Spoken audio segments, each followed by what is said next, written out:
Puji nama Tuhan, Shalom. Bapak Ibu yang dikasihi oleh Tuhan, kita bersyukur, kita masuki pelatarannya, kita siapkan hati kita untuk kita akan menerima berkat firman Tuhan pada pagi hari ini. Kita akan pujikan bersama, kemanakah kami mencari Tuhan, kasih sejati. Dan hanya kami temukan berada dalam kedekapan kasih-Mu, Tuhan Yesus.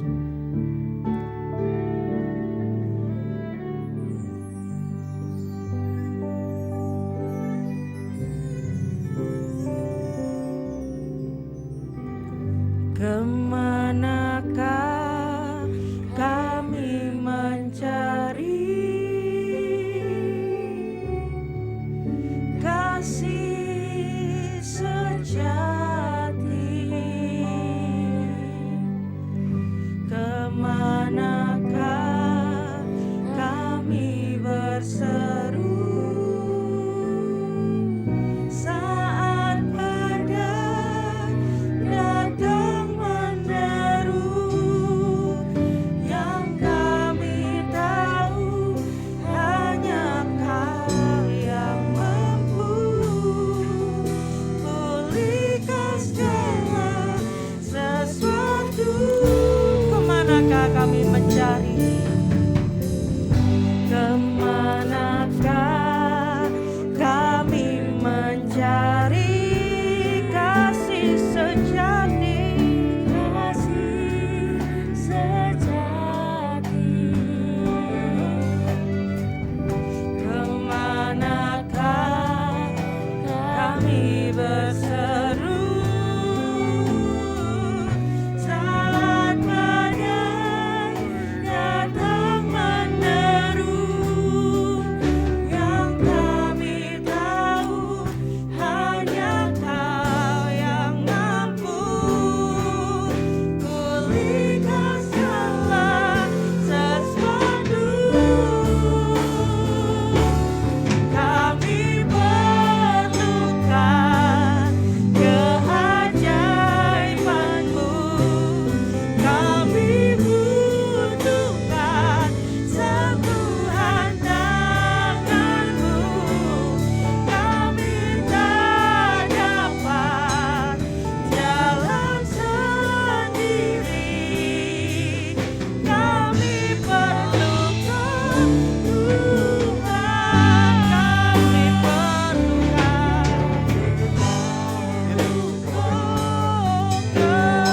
keajaiban-Mu, kami butuhkan sentuhan tangan-Mu. Kami tak dapat jalan sendiri, kami perlukan Tuhan. Kami perlukan Tuhan.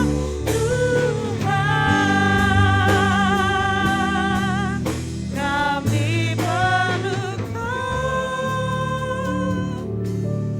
Tuhan.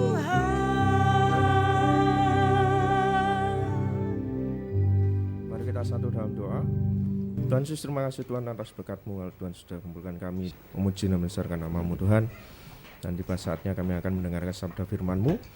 Kau urapi hamba-Mu Bapak kembali yang akan menjadi saluran berkat firman untuk kami. Biarlah firman-Mu yang disampaikan dapat menguatkan setiap hati dan pikiran kami ya Tuhan. Terima kasih Tuhan, terima kasih. Kami akan sambut firman-Mu dalam nama Tuhan Yesus Kristus. Kami telah berdoa dan mengucap syukur. Haleluya, amin. Silakan duduk Bapak Ibu sekalian. Selamat pagi semua saudara-saudara, Shalom. Puji Tuhan, saya berharap semua kita dapat memahami dan kemudian menikmati hak istimewa yang diberikan Tuhan kepada kita sebagai anak-anak Bapa. Mari kita pertama-tama membuka Alkitab kita pada saat ini di dalam Yesaya pasal 53 ayat yang ke-6. Yesaya 53 ayat yang ke-6. Kita sekalian sesat seperti domba, masing-masing kita mengambil jalannya sendiri. Tetapi Tuhan telah menimpakan kepadanya kejahatan kita sekalian. Ya, amin. Puji Tuhan. Ini ayat ya menunjukkan masa lalu kehidupan manusia itu seperti ini, saudara-saudara yang dikasihi Tuhan. Dikatakan sesat seperti domba yang tidak tergembala. Buktinya kalau sesat itu apa? Masing-masing mencari jalan menurut maunya sendiri. Makanya jangan heran gitu dalam dunia ini kalau orang itu coba di dalam keterhilangan hubungan dengan Sang Pencipta itu kemudian mencari pencipta sesuai dengan halusinasi. Nah itu, makanya orang bisa menganggap bahwa walau mungkin kadarnya itu tingkatannya bukan sebagai pencipta tetapi ada kuasa gitu ya. Tersesat ke berbagai macam.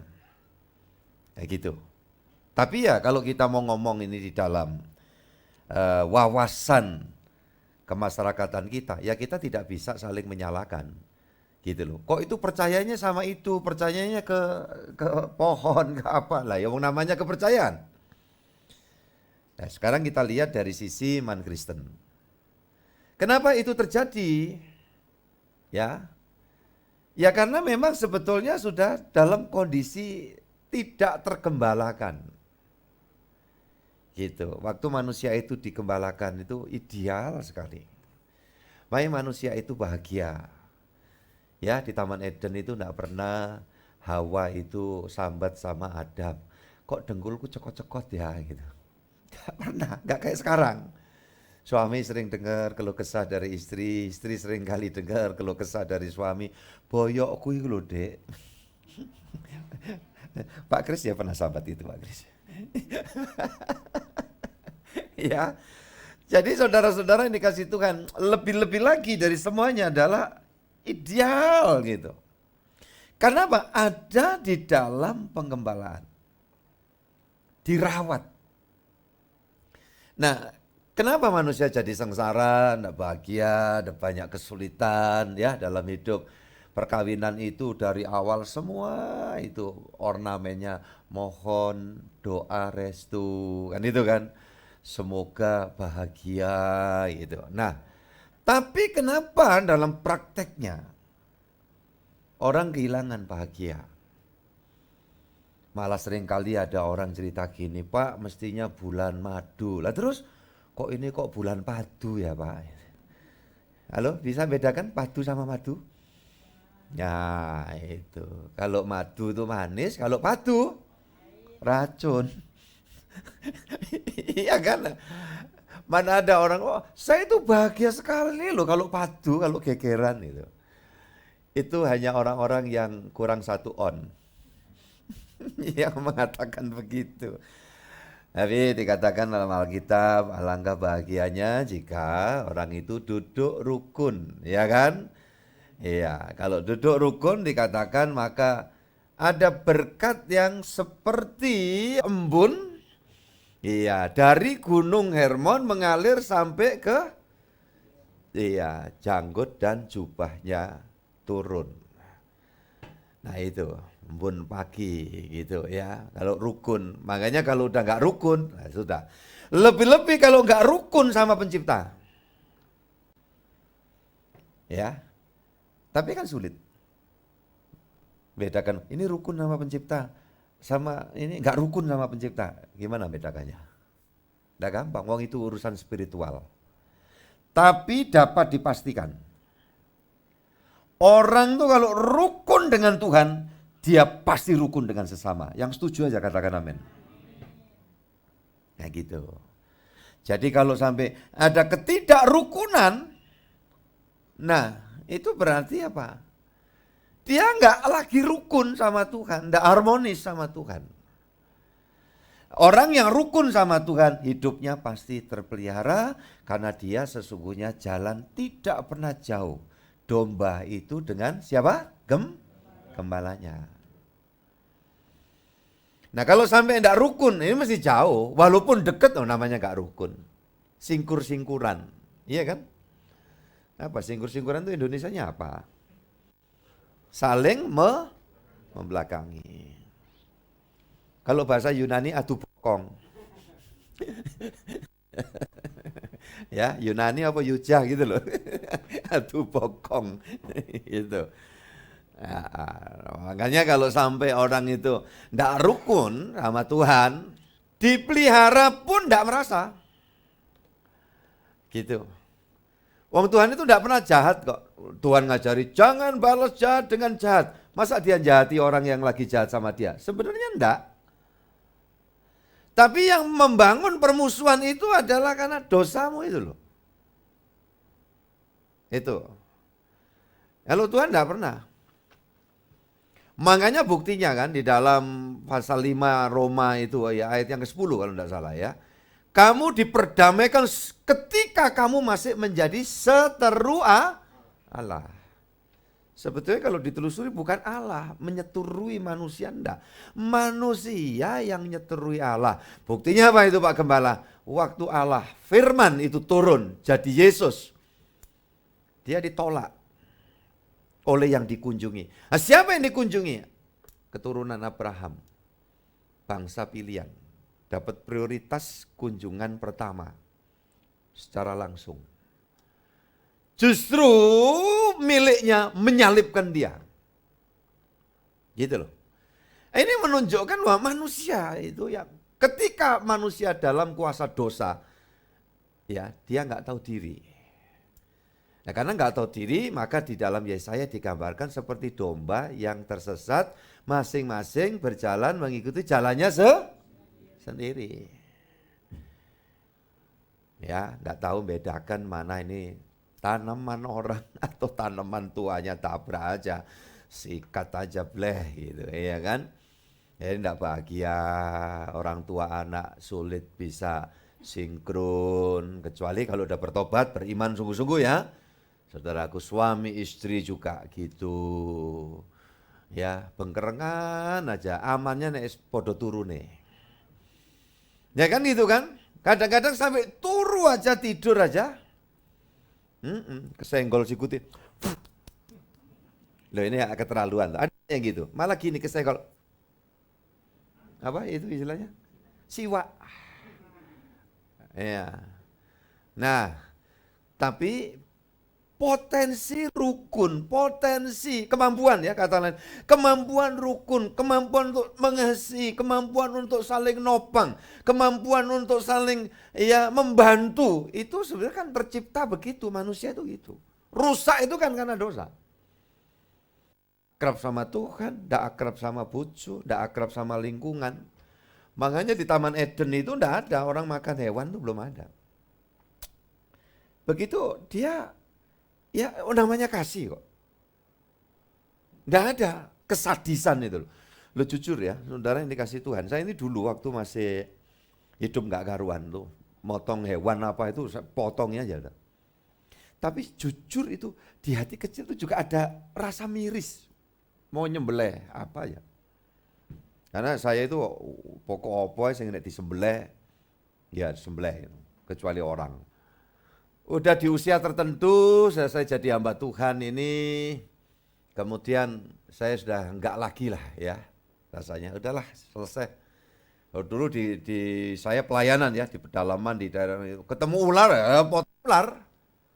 Apa aja, saya ini yang belum pernah motong dinosaurus. Ya itu belum, apa T-Rex apa-apa kayak gitu, macamnya itu, belum pernah ya. Edo pernah ketemu dinosaurus tuh? Oh belum ya, Opa juga belum. Ini ada Edo 2 ini, Megiddo sama Edo cucuku ini. Megiddo datang enggak ini hari ini? Iya. Jadi sudah sekarang ini enggak makan juga enggak banyak-banyak kalau zaman dulu ya. Ketemu nyambe gitu tuh ya. Potong nyambe besar itu. Nyambe itu Indonesia biawak ya. Nah gitu. Tolong itu. Nanti sekeliling udah bosen, nah saya bertanggung jawab untuk nghabiskan. Kayak gitu, ketemu apa aja, zaman dulu itu gitu. Saya kan pernah cerita juga ya, saya ada di pedesaan di pedalaman, tinggal di rumah lurah Dukuh. Itu lurah Dukuh. Nggak bisa didekat. Tuanya aja nggak dia ini. Dan berapa kali nguber orang gitu, ya. Nah, pokoknya orang udah bingung ketemu anjing. Besar hitam, waduh ini menurut mitos, hitam itu lebih enak dari yang warna lain itu ya. Langsung naluri kanibal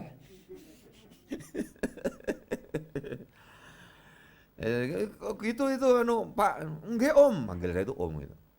Ya sepuh beliau, tapi tradisinya gitu. Oh itu kalau ada orang yang bisa nangkep gitu ya, saya nggak apa-apa, saya relo itu rela ya. Ya, aku relakan itu gitu loh ya. Jadi akhirnya saya bilang, kalau saya tangkap boleh-boleh gitu. Nggak ada setengah jam omongan gitu. Nggak lama dengar bunyi kik gitu. Terus dia ke belakang, "Enten apa om?" Lah niki pun gantung. Ya, jadi saudara-saudara, sulit ya, bukan main. Orang mau nangkep dideketi nggak bisa kok. Ya ada cara ini ya. Boleh ya ini ngajari kalau punya sendiri loh ya. Kalau punya orang jangan digituin loh ya. Cari ember kecil, kasih makanan, kasih tali gantungan di atas gitu. Begitu ya, itu tadi bunyinya. Nah itu. Ya sudah, saya bertanggung jawab menyelesaikan. Tahun berapa sih Pak Gembala? Itu tahun 82. Itu ada di desa yang jauh. Iya gitu, tapi belakangan udah enggak ya. Gak moh-moh wes. Itu cukup masa lalu kan. Kenapa sih? Manusia itu kok, ya karena itu bukan pekerjaan saya. Andai kata saya dari tukang jagal ya lain persoalan ya. Ada satu rasa ini. Manusia di Eden itu belum makan hewan. Tumbuh-tumbuhan. Buah-buahan dulu, baru kemudian nanti tumbuh-tumbuhan, hasil karya. Dan di situ tiba-tiba manusia pada generasi berikutnya makan hewan, harus mengorbankan ya hewan. Satu-satunya di Eden dikorbankan hewan, itu waktu diambil kulitnya untuk menutupi ketelanjangan Adam dan Hawa. Oke lah ya. Jadi kemampuan untuk hal yang baik itu ada gitu. Hanya setan iblis, kuasa iblis dan kuasa dosa membuat kemampuan suci itu jadi terpendam. Kemudian timbul satu gaya pikiran, kebanyakan orang itu gini, tidak bisa orang itu berubah jadi baik, itu tidak mungkin. Kalau lahirnya gitu sampai elek, sampai tuwek, sampai mati, ya udah gitu. Ciri wanci digawa mati. Nah, saya tidak sepakat setelah mengerti kebenaran firman Allah bahwa kenapa sih orang itu bisa kayak gitu? Karena lepas dari penggembalaan. Kamu seperti domba tak tergembala, ya masing-masing mengikuti jalannya sendiri. Sesat gitu, sesat.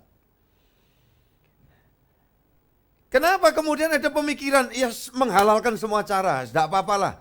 Walaupun nggak nemen-nemen ya Spanyolan, apa Pak Gembala Spanyolan, separuh nyolong. Nah saudara-saudara yang dikasih Tuhan Yesus Kristus, manusia itu ada kerusakan gitu ya. Jadi gambar Allah di mana kita diciptakan kan masih ingat ya saya sampaikan. Sesuai dengan gambar Allah. Kita tidak dicipta sama dengan Allah, tidak loh ya. Gambar Allah. Dan Kolose 1 ayat 15, gambar Allah itu adalah Tuhan Yesus. Yesus gambar Allah yang tidak kelihatan. Nah kalau kita itu awalnya diciptakan seperti Tuhan Yesus, makanya kenapa kok Tuhan Yesus ngajarkan ajaran-ajaran yang terlalu istilahnya langit dan bumi jika dihitung dalam pemikiran kebanyakan orang standarnya. Kalau orang gini, kamu berbuat baik ya sama orang yang berbuat baik sama kamu. Tapi kalau kamu dicati ya sah-sah saja, kamu bales, itu keadilan. Nah, itulah tahapan manusia. Tapi Yesus apa ajarannya? Jangan balas kejahatan tetapi balaslah apa? Dengan kebaikan. Nah itu standar kebenaran itu.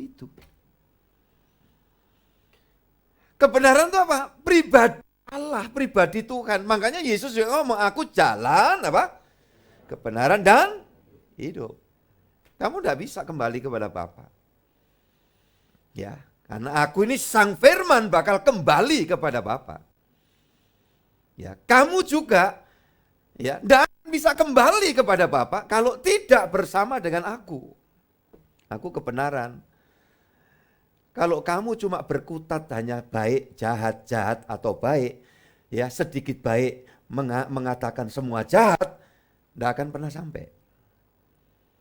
Makanya hukum yang Tuhan ajarkan itu pemikiran bukan yang tidak mungkin ya di dalam diri manusia. Karena manusia itu punya kemampuan yang sudah Tuhan berikan. Diciptakannya itu ya model Yesus. Jadi kalau Yesus ngomong, tempeleng pipi kiri, berikan pipi kanan. Artinya apa ini? Kasih murni berangkat dari kebenaran. Itu bukan Tuhan mengatakan itu ngawur, konsep awang-awangan. Tidak. Tapi karena Tuhan tahu, manusia itu bisa melakukan. Manusia yang bagaimana yang bisa? Kalau manusia itu kembali kepada gembala, pemelihara jiwanya. 1 Petrus pasal 2 ayat 25. Sebab dahulu kamu sesat seperti domba, tetapi sekarang kamu telah kembali kepada gembala dan pemelihara jiwamu. Nah, amin saudara. Iya kan? Sekarang kamu telah kembali kepada gembala pemelihara apa? Jiwa. Jadi komplit. Kalau Tuhan ngomong cuma pemelihara tubuh, yaitu perawatan. Pakailah tabir surya. Ya kira-kira gitu. Iklannya kan gitu kan. Makanlah makanan yang enaknya nyambung terus. Tahu iklan apa? Mie burung dara. Nah ini berarti pemeliharaan terhadap fisik. Pak nggak boleh dandan, Pak nggak boleh make up, ya. Ayo siapapun saudara, ya rawat tubuh ini boleh. Ya, jangan kalau waktu masih gadis belia, wah merawat itu nanti. Ini kan banyak ya masih gadis-gadis ini cucu-cucu anak-anakku ini ya kan begitu menikah, udah punya anak 1, 2 itu sibuk ngurusi anak gitu ya kan. Gak pernah ngerawat itu salah. Bapak-bapak juga sama. Olahraga bareng. Sekarang ini kita kebanyakan makan, over kalori. Di sini nyari yang kurus sulit. Betul tidak? Coba aja kalau ditimbang satu-satu gitu. Ya, termasuk pendetanya. Jadi saudara-saudara yang dikasih Tuhan. Ya, oh nanti nunggu kurusnya kapan? Nek diabetesnya 600. Wah, salah itu, ya toh. Nah, sekarang kan ada olahraga ini, kita lagi bangun bulu tangkis ya, kalau Rabu sore. Udah yang datang ada berapa? Titus mana Titus? Oh ini Pak Roni salah satu koordinatornya ini. Berapa orang yang datang Rabu kemarin? Ya 15 sampai 20. Silakan. Di Kedanyang, Sang Kopi. Wah komplit, jadi setelah olahraga minum kopi. Iya duduk di depan ngerokok loh. Apa enggak enak ya. Cuma bingung tubuhnya ini. Baru disehatkan terus diracuni. Wah, repot. Ingat titik-titik bisa membunuhmu. Ya. Kalau ingat membunuh sama dengan titik. Olahraga rawat loh harus. Kalau enggak, kita enggak bisa produktif ya. Sampai usia lanjut gitu loh. Saya dari dulu kan gitu. Makanya kan saya teriak-teriak. Itu bukan sekarang loh ya, dari dulu. Ya. Itu pun masih kayak begini nih modelnya. Gitu. Kalau andai kata awut-awutan apalagi pendeta, zamannya masih ibadah rumahan onset di mana-mana. Iya kan setelah biston, apalagi kalau levelnya ucapan syukur. Kira-kira panganan enak apa enggak enak yang keluar? Enak kan? Nah itu tantangan. Betul saudaraku ini kasih Tuhan. Makanya hampir pendeta-pendeta Pantai Kosta itu mesti gemuk-gemuk. Loh iya, rata-rata gitu. Ya, apalagi ada suku-suku tertentu demennya, senangnya itu pesta. Wah, nek pesta itu semua dikeluarkan, tapi untuk kolektor atau angel. Lah itu masalah. Ya, saudara-saudara yang dikasih Tuhan. Ya, di suku nggak makan ya gimana, dimakan nanti ya tetap makan aja. Makanya kan saya kasih gambaran kalau di pesta itu Roni itu pernah cerita sama saya itu orang tua-tua itu pesenin ya kalau nanti mau di pesta itu mesti makan kenyang dulu di rumah gitu ya saudara-saudara gue dikasih Tuhan. Kenapa? Ya supaya nanti terkesan itu jangan istilahnya baru sakit marui gitu ya toh. Tapi ya wong sekarang kalkulasinya beda kan, hitung-hitungannya ya rugi rek. Kau oleh diterusno. Ya. Tuhan memelihara kita bukan cuma fisik. Nah, tapi tadi kalau dibilang untuk tabir surya atau apa, ya makanan, ya itu fisik. Tetap kita rawat. Tuhan juga kasih tahu kan, olahraga badani itu juga ada khasiatnya atau hasilnya. Jadi masih Tuhan juga arahkan. Ya, jangan nunggu. Kalau saya kadang-kadang di sana, kalau ada kesempatan pagi itu di GKB, I Love GKB di sana. Senang banyak anak-anak muda gitu, tapi kadang ketemu orang tua-tua, senior-senior lah, rata-rata saya ke atas gitu ya, saudara yang dikasih Tuhan. Yang wah giat olahraga, tapi saya lihat beberapa itu ya maaf gitu, yang jalan sudah rada sulit gitu loh. Jadi artinya apa? Dia baru olahraga setelah sempat sakit. Nah ini kan ya, jadi saya harus teriak-teriakkan kayak gini, ini penting. Udah, kita kembali ke firman. Kalau saya dan saudara jadi domba yang kembali kepada gembala pemelihara jiwa, siapa dia?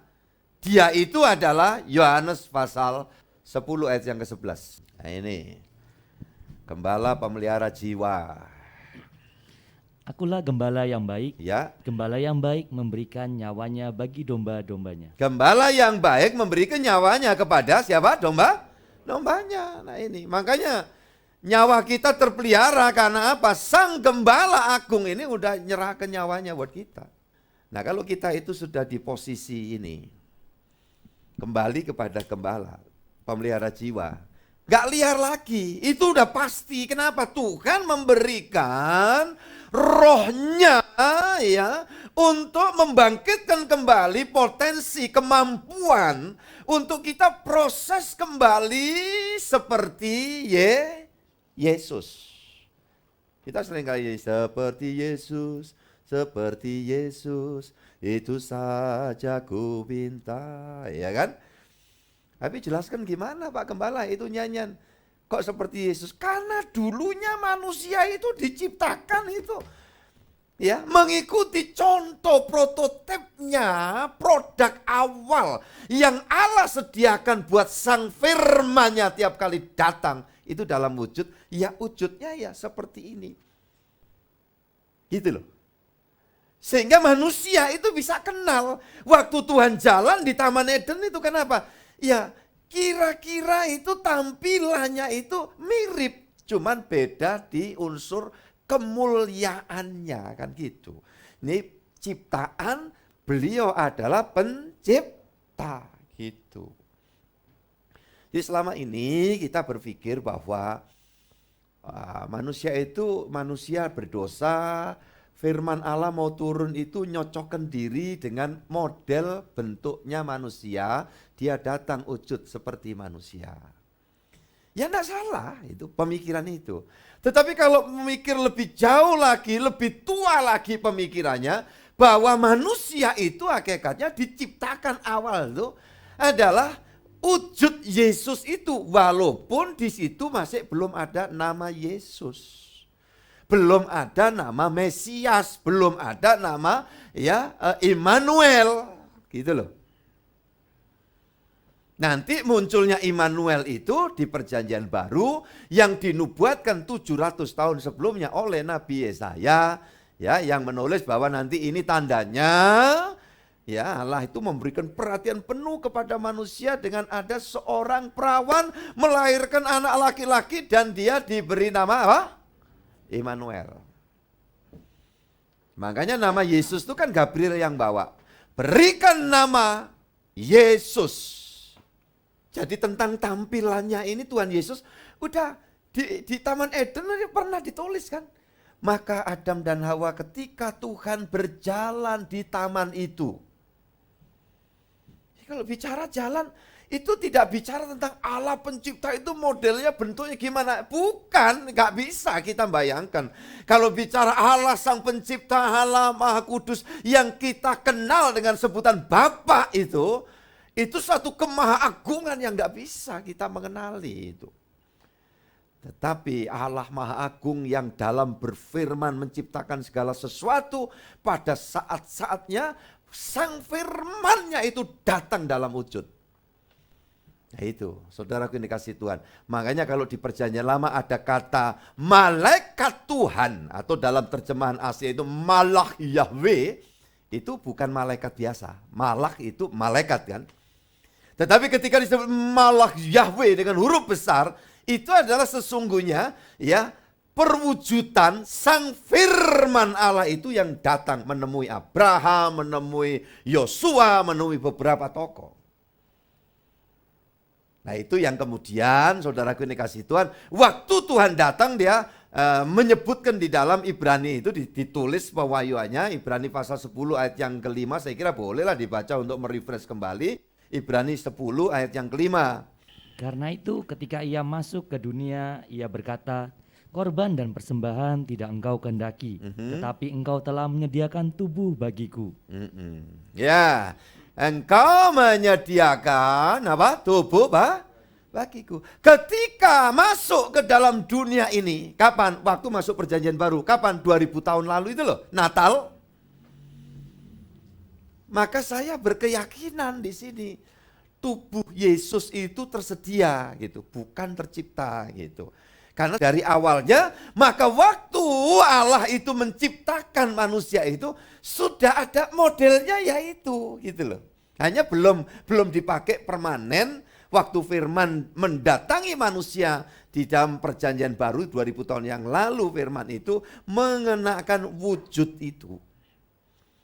Makanya kan saudara-saudara yang dikasih Tuhan, wujud tubuh Yesus itu Natal sampai berangkat dia menampakkan diri, menyembuhkan, membangkitkan orang mati dan bla bla bla bla bla, tergantung di atas kayu salib, ya tubuhnya sama itu semua. Waktu dikubur juga tubuhnya ya sama ya itu juga. Waktu dia keluar dari kubur yang masih tertutup, ya turun ke alam maut, nganter penjahat itu naik ke Firdaus, ya tubuh itu juga. Waktu dia menampakkan diri kepada para murid, kepada 500 orang, kepada banyak orang lagi, ya pakai tubuh yang sama. Yang dibuktikan dicocokkan jarinya, murid yang kurang percaya itu, ya itu loh ya.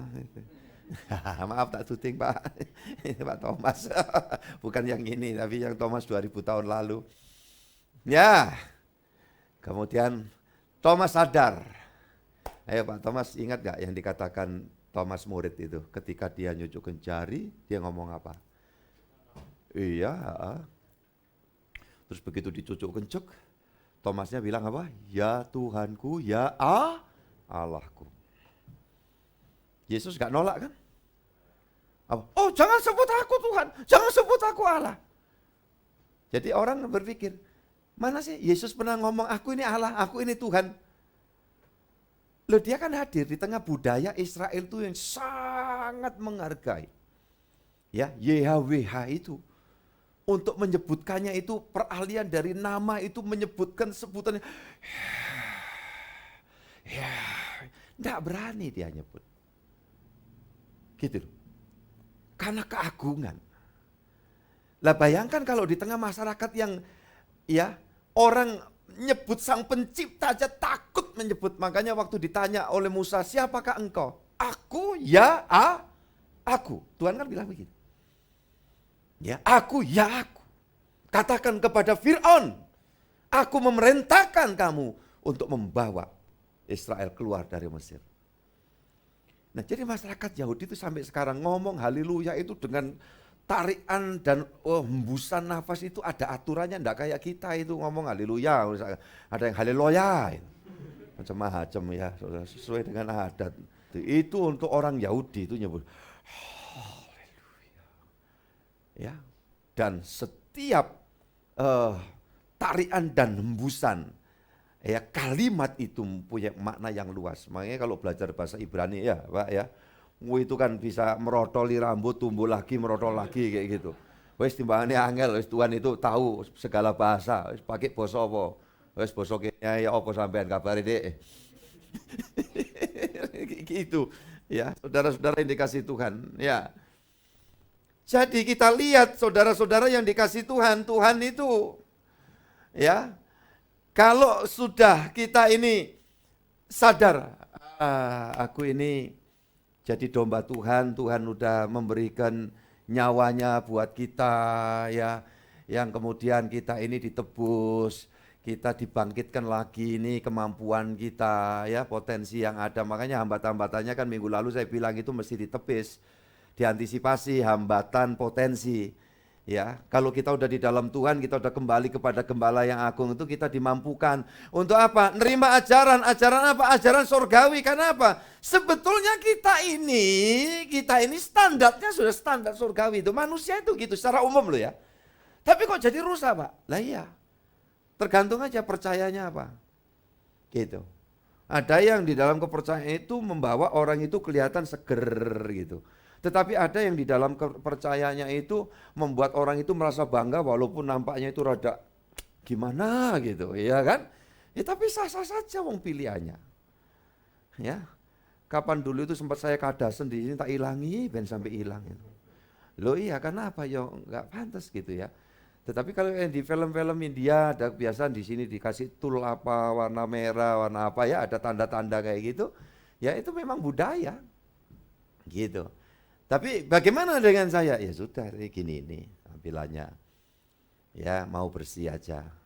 Tapi kan ada orang-orang yang di dalam suatu kepercayaan tertentu dianggap yang disucikan itu harus tampilannya ya ada yang sampai gak mandi bertahun-tahun. Pernah dengar gak itu? Loh benar saya mandi loh, tadi pakai mandi loh. Gak percaya. Nah, benar Indra yang aku bilang, Iwan juga itu.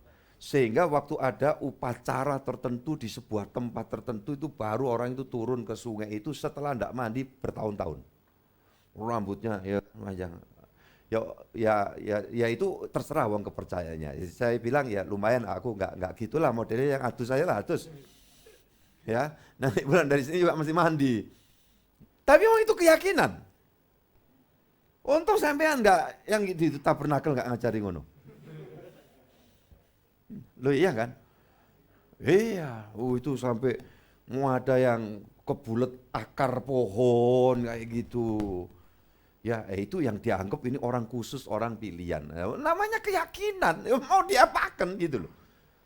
Ya sudah, tapi keyakinan kita di sini masalahnya, Pak Yesus itu kan pakai jubah, kenapa kita enggak pakai? Nah itu bukan baju surgawi tapi baju budaya kan. Budayanya orang sana itu percaya apa aja di Timur Tengah itu ya begitu. Ya. Tuhan Yesus itu waktu doa di Taman Getsemani kan pakai kemulan juga kan sininya kan, pakai ubel-ubel kayak gitu tuh. Loh kenapa anginnya kenceng, pasirnya itu berterbangan. Lah kalau sampai di sini terus pakai ubel-ubel. Kira-kira orang katisen ya sampean ya, Pak. Ya. Terus nyanyinya aduh ademi. Pernah dengar gak lagu itu? Iya. Jadi Yesus pakai jubah, Yesus iya. Nah kalau mengikuti budayanya kan di sana kalau meninggal kan dibungkus kain kafan. Sama dengan teman-teman kita itu. Bungkus kain kafan, di sini ada bungkus kain namanya kain peluh. Nah itu budaya gitu loh, adat setempat. Lah bagaimana di kita? Ya kita pakai adat yang umum aja, yang gampang aja. Kan gitu. Ada loh orang yang tanya, Pak apa betul orang Kristen tuh kalau meninggal harus dipakai ijaz Pak? Saya bilang, boleh kalau ada. Loh bukan keharusan Pak, oh enggak ada. Nah, mana di sini ada Bro Alek, tolong angkat tangan. Bro Alek baru pertama kali hari ini hadir. Ada? Tuhan memberkati ya, puji Tuhan. Jadi saudara-saudara yang dikasihi Tuhan Yesus Kristus, kita ada di dalam cara berpikir yang umum aja. Jadi tadi kembali urusan orang mati. Ya di makam kalau memang kebiasaan di situ pakai baju ulos ya, teman-teman kalau yang dari Sumatera Utara, silakan. Yang di sini maunya mau pakai jare itu, ya nggak apa-apa. Ya, sarungan Pak, ya boleh. Loh, kalau kebiasaannya adat kebiasaannya pakai sarung, enggak ada masalah. Urusan jasmani ini enggak ada ini. Begitu roh arwah dalam bahasa umum ya, roh atau jiwa kita ini pergi, ini kembali ke tanah. Gitu loh. Ya, apa yang dari debu kembali kepada tanah. Dipakai pakaian, enggak ada protes. Pak andai kata ini adatnya pakai baju ini, terus salah Pak memakaikannya. Pakai jari itu ke kiri apa ke kanan ya? Ada yang tahu nggak? terus salah gitu loh.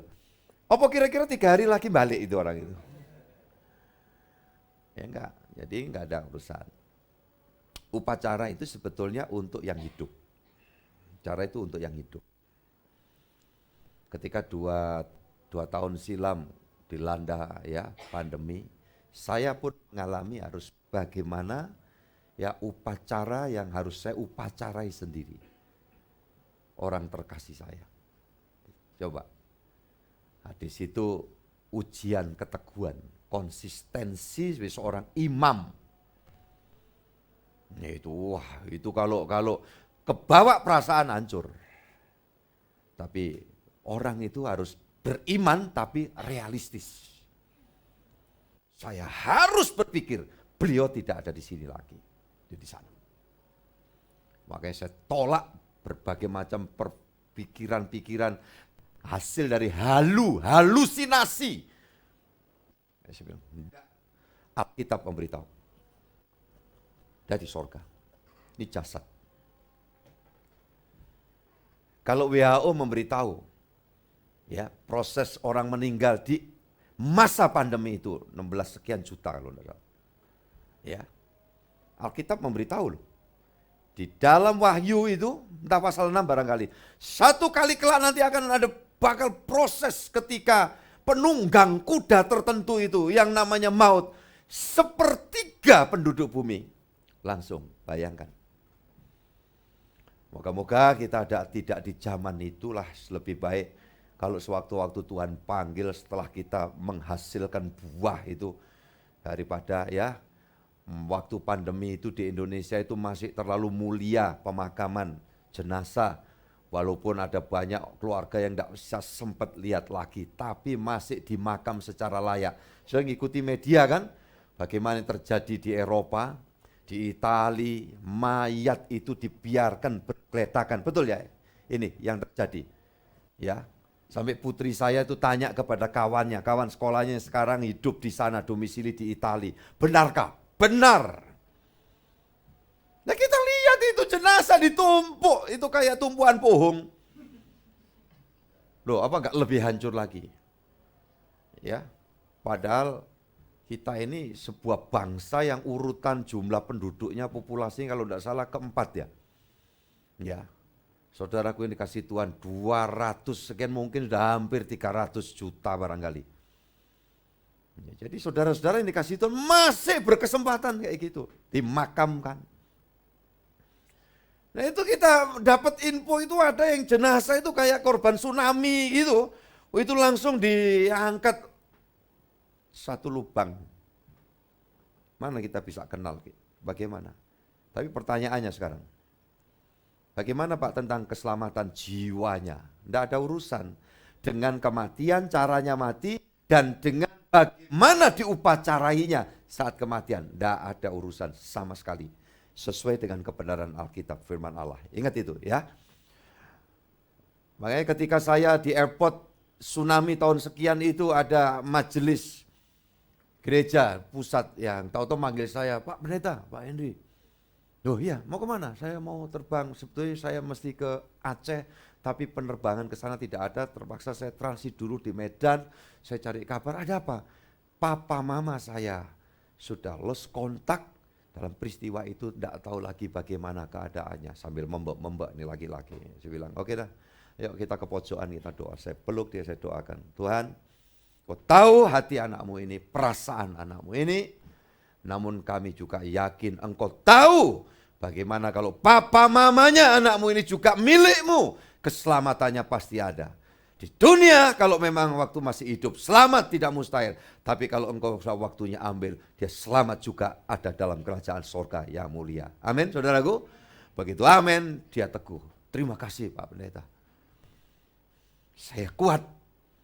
Saya akan terbang ke sana siap apapun kenyataan yang harus saya hadapi.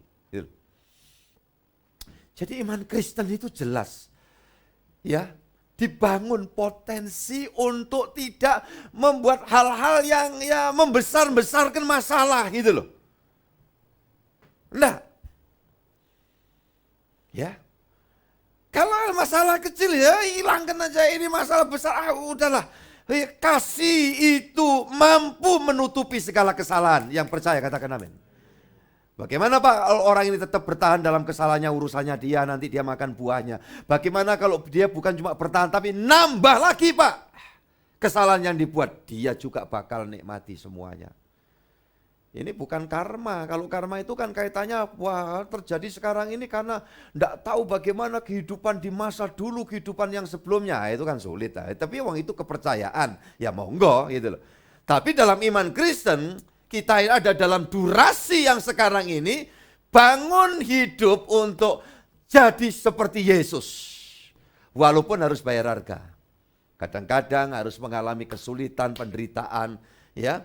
Di dalam kita mau berproses mengalami segala kebaikan Tuhan. Karena itu memang hak spesial, ya hak istimewa yang Tuhan berikan kepada kita. Tapi bukan berarti tanpa konsekuensi, tanpa kontribusi kita. Kita harus siap berpikir bahwa ya hidup memang tidak selalu lancar, tidak selalu mudah, tidak masalah gitu loh. Jadi tidak kehilangan gairah, nggak sampai ada, wah kenapa putus asa, bunuh diri, maaf. Itu orang cari perkara, melawan Allah.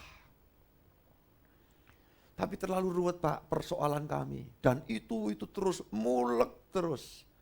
Saya mau katakan, bagi Yesus tidak ada yang sulit untuk dia menolong asal kita mau.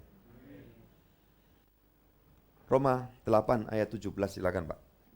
Dan jika kita adalah anak, maka kita juga adalah ahli waris.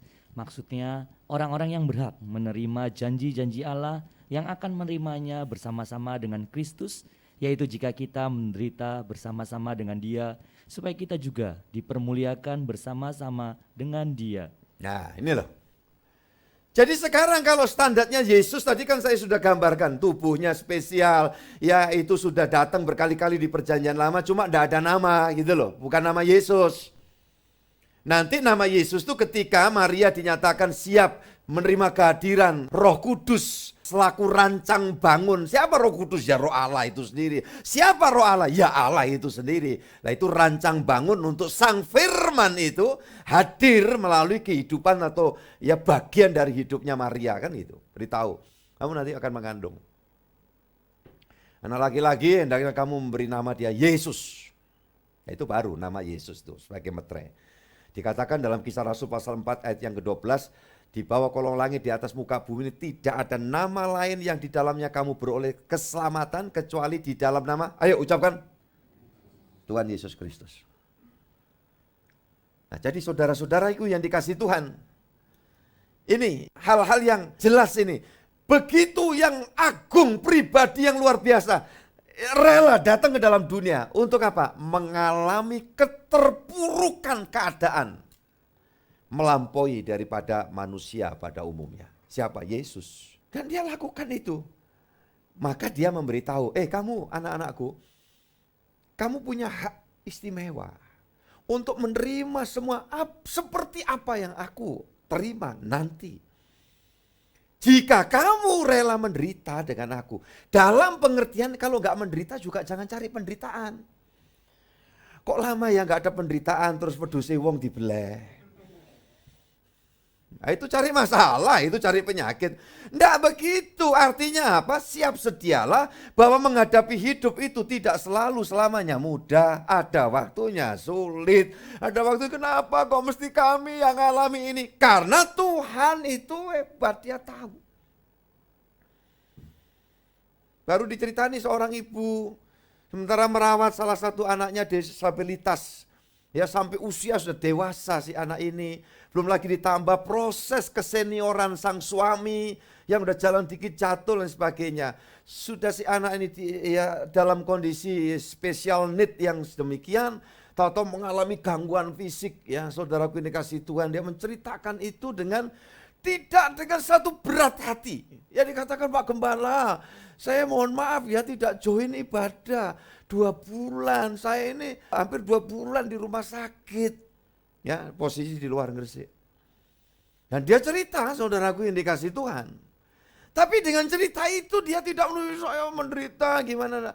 Ya, di ujung-ujungnya, Pak Gembala jangan lupa doakan saya ya gitu. Ayo kita sekarang doa gitu. Loh, coba saudaraku yang dikasih Tuhan. Anak gadis dalam usia yang sudah dewasa ini ya, saudara-saudara, karena memang special need dan tiba-tiba mengalami gangguan usus buntunya, enggak menunjukkan gejala yang berarti, cuma panas-panas, dicari tahu nih leukositnya naik terus, dikira DB atau apa, enggak ya, tifus juga enggak gitu. Tahu-tahu begitu diketahui, wah usus buntunya, begitu dibedah saudara yang kasih Tuhan, nyari usus buntunya enggak ketemu, dan hampir di perut itu penuh dengan darah dan maaf ya, nanah. Operasi pertama jret. Ya, dokter ngomong ini kemungkinan harus ada kedua kali pembedahan, tapi moga-moga kalau enggak, faktanya 3 hari kemudian ya indikasinya ada kolab lagi ini mesti, dan dokter yang nangani ada di luar kota, tapi Tuhan tuh nuntun juga ya selalu. Makanya ingat, persoalan boleh ada, tapi Tuhan tetap membayang-bayangi kita, Dia tidak pernah jauh dari kita. Gembala yang agung itu selalu bertanggung jawab, yang percaya katakan amin.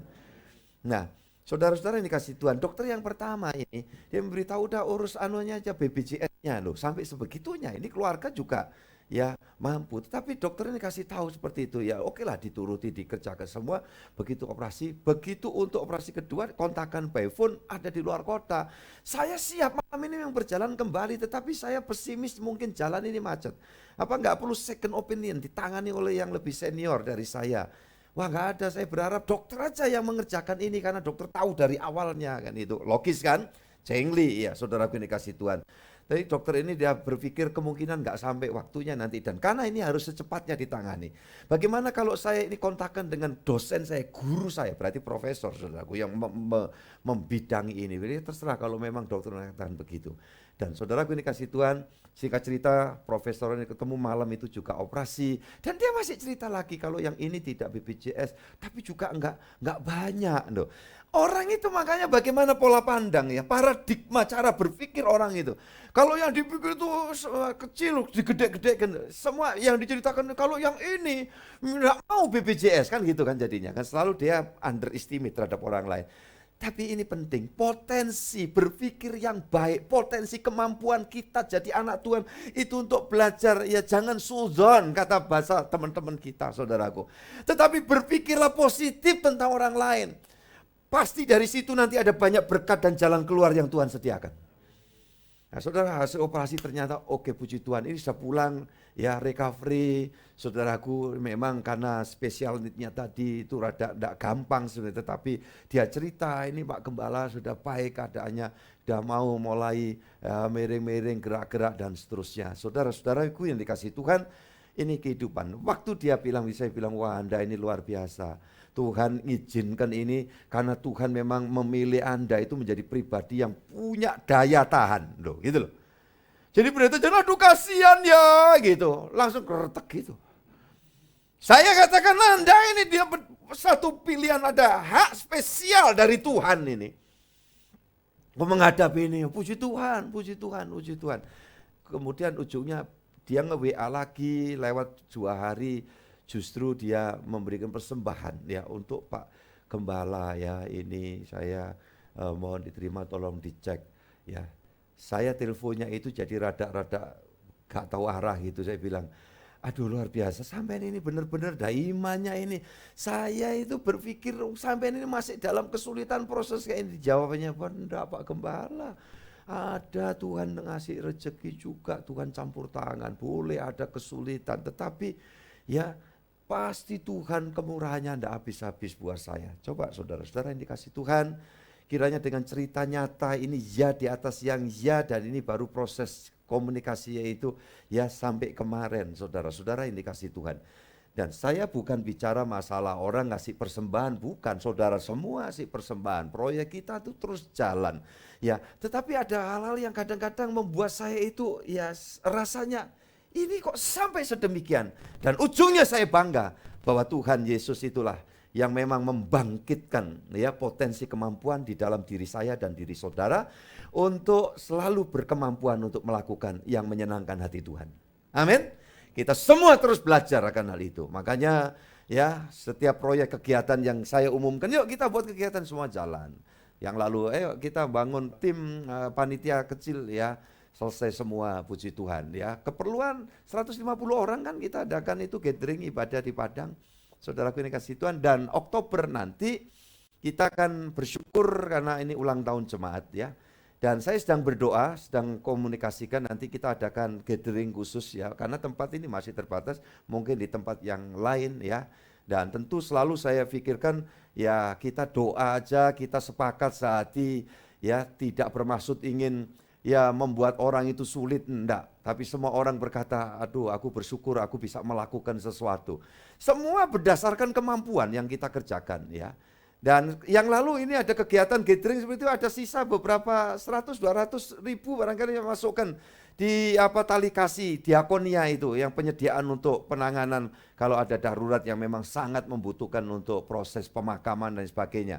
Yang kalau sekarang terjadi itu ya jangan sekarang ya, 1000 tahun lagi aja itu ya, hampir 5 juta itu sekarang untuk pemakaman satu orang. Dan kalau ada orang tanya gimana Pak gitu tuh, kami ya kalau ada silahkan urusan sama pemegang kas ya, gitu aja. Ya, jangan pernah mikir ya kalau ada gitu ngasih persembahan yang melayani ke Pak Gembala atau ya asisten. Oh enggak, kami sepakat kalau untuk urusan kedukaan apa itu jangan ada yang ngasih. Ngasih pun saya akan kembalikan, jangan tersinggung. Ya, saudara-saudara, di rumah sakit saya pernah dikasih orang segebek ini, saya bilang, wah saya datang ini kan karena Anda minta saya doakan, iya Pak Pendeta gitu. Itu cuma dari ya saudaraku ini kasih Tuhan GKT, saya dapat informasi perintah tolong. Kemudian diserahin, saya bilang enggak, terima kasih, ini pakai di sini. Jangan Pak Pendeta, saya datang di sini untuk mendoakan, dia tidak terima ini. Ya marah Pak, enggak, saya pergi aja.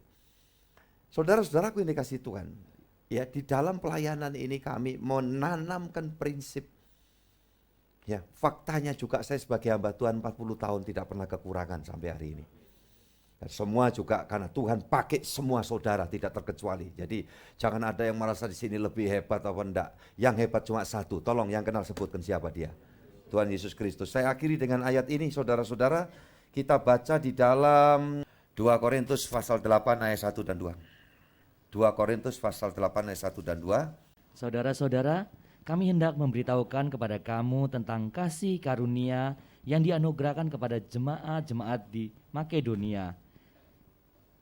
Terus, Pak? Selagi dicobai dengan berat dalam pelbagai penderitaan, sukacita mereka meluap, dan meskipun mereka sangat miskin, namun mereka kaya dalam kemurahan. Saya imani semua saudara jemaat tabernakel ini seperti jemaat di Makedonia ini. Ini ada sesuatu yang sifatnya ya paradoks ya, ayat 2. Selagi dicobai dengan berat dalam berbagai penderitaan, sukacita mereka meluap, dan meskipun mereka sangat miskin, namun mereka kaya dalam apa? Ini nggak ada yang pelit, nggak ada yang medit. Ya, saudara jangan pernah berpikir kalau saudara menabur untuk saudara, famili, keluarga, orang yang sangat membutuhkan, bukan orang yang memanfaatkan ya. Kalau orang malas memanfaatkan lain persoalan. Tapi dalam keadaan darurat, saudara yang dikasih Tuhan, lakukan itu. Saudara menabur, saudara tetap melakukan itu. Tuean saudara akan siapkan semua tuean itu buat kita semua. Tuhan akan campur tangan buat kita. Ya. Tapi jangan pernah mau kalau kasih itu kemudian disalahgunakan. Ya, jadi saudara-saudaraku ini kasih Tuhan. Kenapa? Ada orang-orang yang sebetulnya ada jalan keluar untuk melangkah. Andaikan dia tidak melangkah dan dia tetap membiarkan kesulitan itu. Ya, ini orang-orang yang tidak bijaksana. Ya, maka saya dan saudara belajar makanya dalam hidup itu selagi kuat juga kita mesti bijaksana, kita juga mesti membangun diri ya, hubungan yang baik dengan semua ini. Jadi kalau tua juga kita tidak bingung. Ya, sampai tua ini kalau kita masih ada di dalam posisi kasih kekuatan Tuhan, bangun hubungan yang baik dengan semua. Ya, Pak dengan seiman, oh enggak urusannya seiman, enggak seiman, sesama itu antar agama apapun. Coba dengan tetangga kita masa ada tetangga Kristen semua atau agama lain semua kan enggak. Ya macam-macam, di situ saudara tunjukkan kita belajar. Saudaraku ini kasih Tuhan bener dah.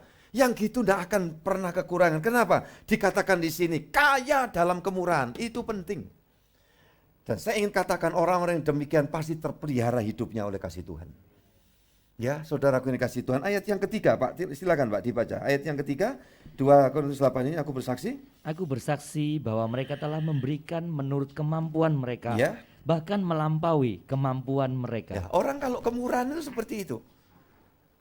Ya, saudaraku dikasih Tuhan, makanya saya sendiri juga harus belajar gitu. Untuk apa? Untuk tidak istilahnya menganggap apa yang Tuhan kasih itu untuk saya, enggak. Berapa kali saya kan cerita buat saudara, rumah kebakaran orang kasih sumbangan. Saya bilang untuk gereja aja dulu selesaikan. Rumah saya tetap hangus, ini enggak masalah. Tapi ya Tuhan akhirnya juga bangun. Udah aman, lancar semua ya, keluarga ngirim dana uang 200 juta itu. Jadi saya bilang yang 100 ini lanjut untuk ini. Yang 100 ini untuk sosial, ini untuk kepentingan semacam diakonia itu. Ya, keluarga saya oke, setuju semua ya. Iya. Iya. Sampai hari ini saya enggak kekurangan. Tuhan pasti menolong kita semuanya. Amin. Cukup sekian. Terima kasih Pak Indra. Semua tim pelayan, Tuhan memberkati kita. Kita nyanyi satu pujian untuk menyudahi pertemuan ibadah kita. Saudara yang mau melayani pekerjaan Tuhan, sudah ada tugas untuk bagikan link ya, ibadah jam 7 malam. Link yang lama bisa saudara copy paste, gantikan tanggal aja, itu linknya sama semua. Karena kita pakai Google Meet yang berbayar. Jam 4, yang punya cucu, punya anak, fasilitasi untuk ibadah sekolah minggu di tempat ini. Kurasakan kasih-Mu Tuhan.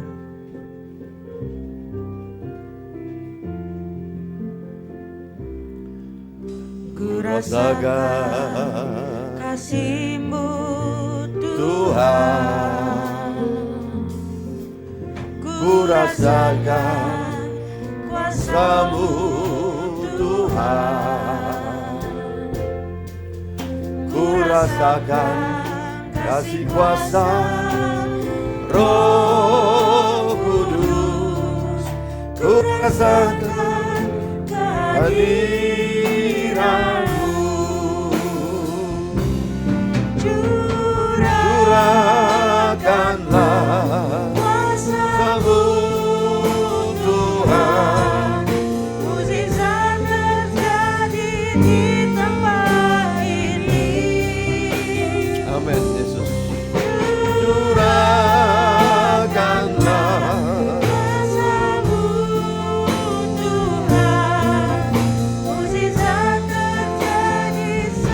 Sekarang ini mari kita berdiri, sekali lagi kita naikkan pujian. Kurasakan kasih. Saya doa semua ngalami ya kuasa janji firman Tuhan. Tuhan memberi kemampuan buat kita, tinggal orang mau apa enggak. Mengasihi, setia, ya, mengampuni, memaafkan, itu ada di dalam diri kita. Amin, amin.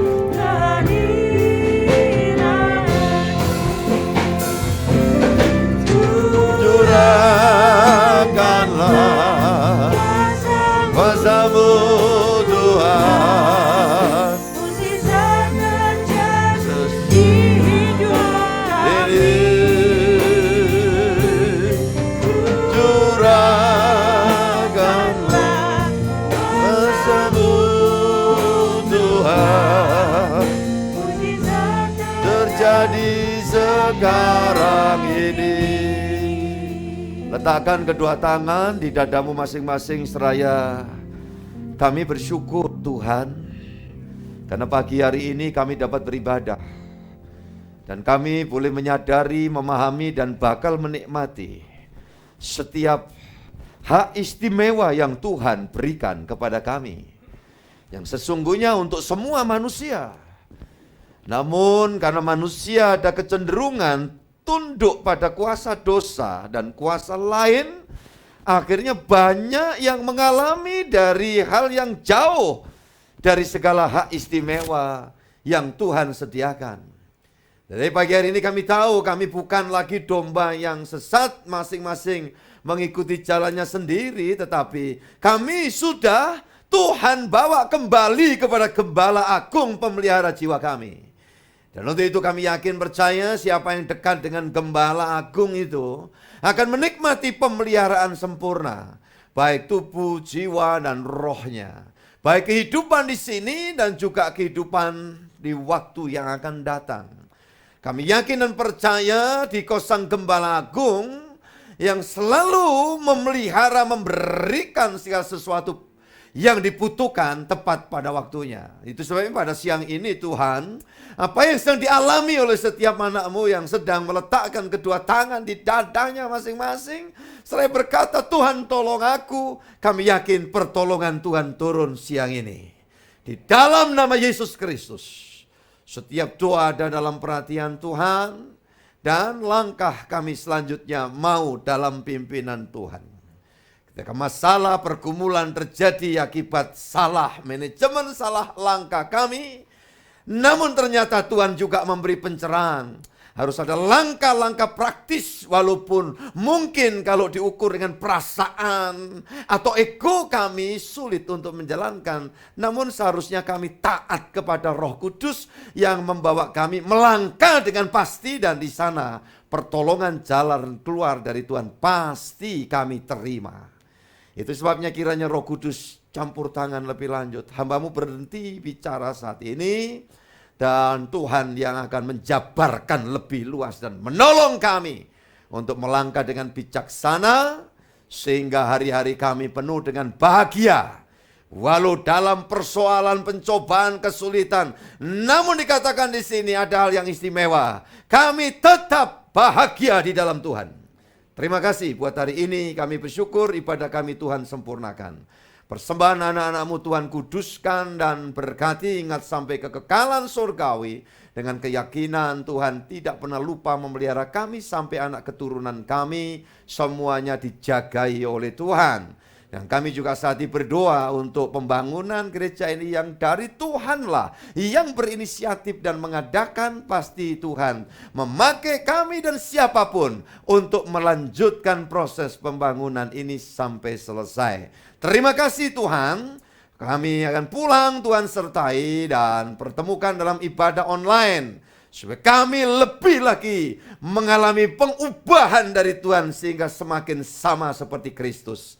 Terima kasih Tuhan, syafaat kami untuk Indonesia. Tuhan berkati bangsa kami, Tuhan berkati negara kami.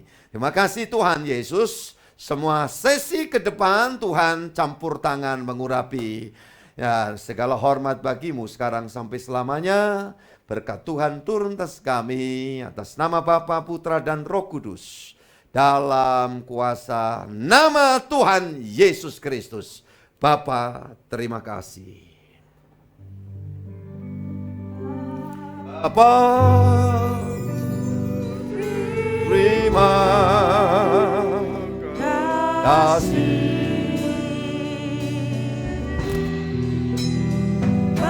Bapa, terima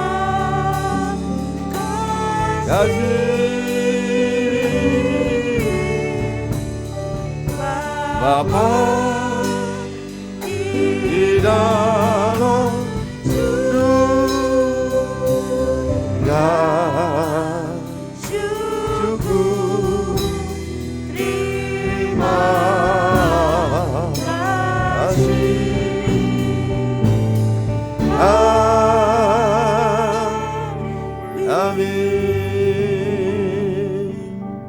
Amin. Tuhan memberkati saudara. Silakan duduk, dan menurut arahan dari pelayan Tuhan kita akan keluar dari ruangan ini.